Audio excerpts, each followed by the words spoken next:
marriage is between one man and one woman, standing for pro-life, and not for bigger government, just standing for some of the basic things that I figured that we should be standing in agreement with. Even in my own church, I had people that rose up against me, as well as pastors, and I went to Washington, D.C.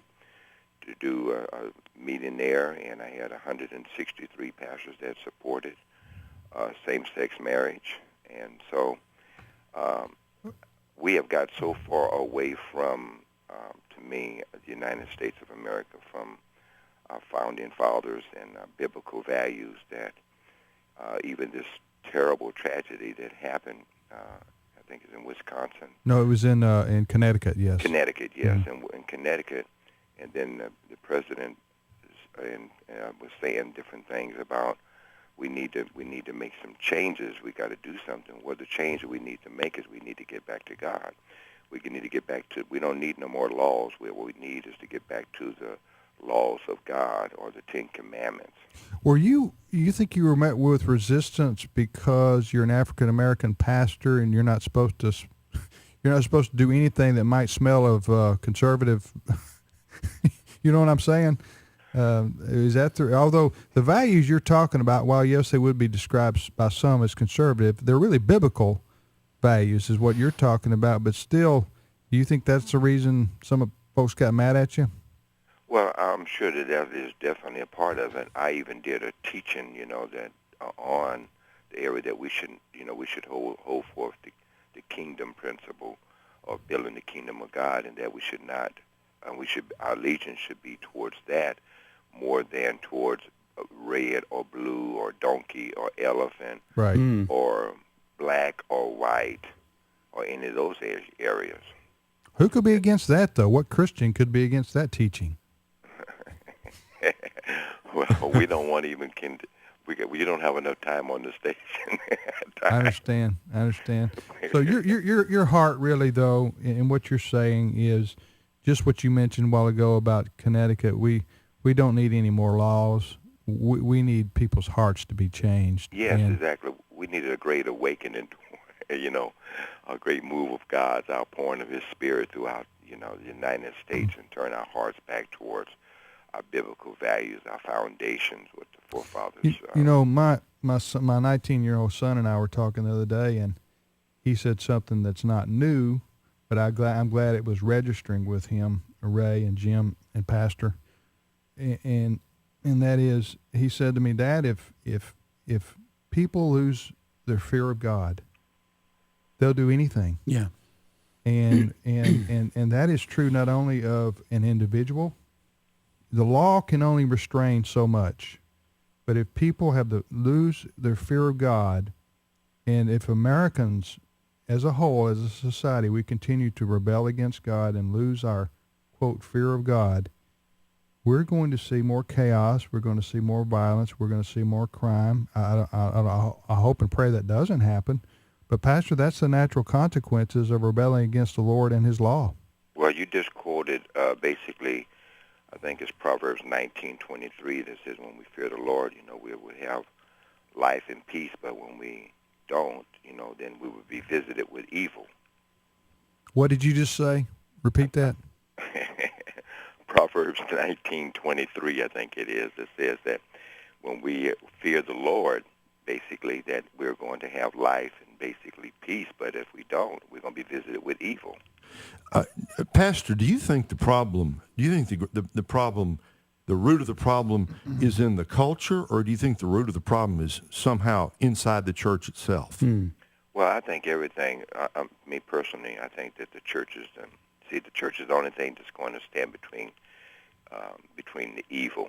And so that's why the church, and even this administration that we currently have, is hostile against the church. And I just can't see how some of these different clergy and different people can't see the hostility that they have against the church. But the church itself is basically, in a sense, I'm not saying everybody, so please don't take me wrong, but a lot of the churches themselves need to have a revival or some kind of major breakthrough towards God themselves. And even within our church, I call and I have about 23,000 people that attend our church. And as an African American, I probably have one of the largest multiracial congregations in the United States. But I brought the people back to God in the sense that we need to go and we need to be out sharing our faith and being a witness. And so I started an institute I call Witness and Institute. It's a 10-week course getting people back to sharing their faith, which starts a revival, which starts the move of God, refreshing of the spirit. I mean, it just does so many things when people share their faith. I read a statistic the other day that 95% of Christians in their whole lifetime never witnessed to nobody. Pastor, a little bit earlier, you made the comment that while you were when you were out doing some stump speeches, per se, that you ran into some opposition from your own congregation. And I can imagine with 23,000 in your congregation that could happen. How did you handle that? Well, basically what I was doing was I was doing some teaching on biblical values and that we should stand for biblical values in this election, that our voting should be for biblical values.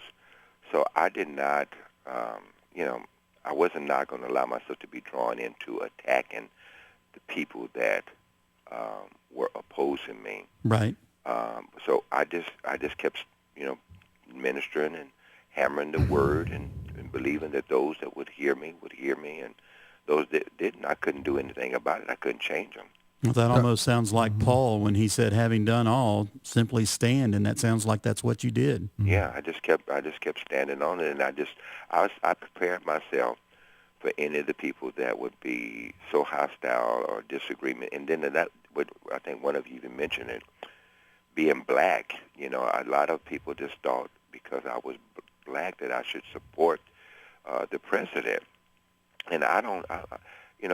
I pray for him every day. Yeah. I'm believing God for God's miracle working power and his touch upon his life, and that his heart would be rended and that he would turn and support biblical values. But I'm not going to support anybody because of their color or of a party affiliation if they don't support biblical values. Dr. Phillip Goudeaux is with us, and Goudeaux is the pastor's last name. He made his website eady, though, Tim. He did? What is that? pgim.org. pgim.org.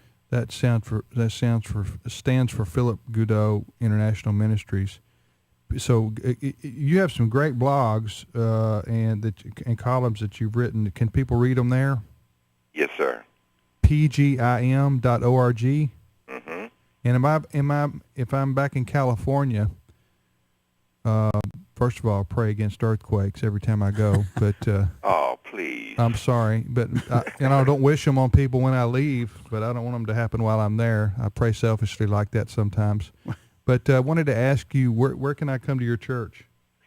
Well, I have my main campus is in North Sacramento at 2667 Del Paso Boulevard in North Sacramento.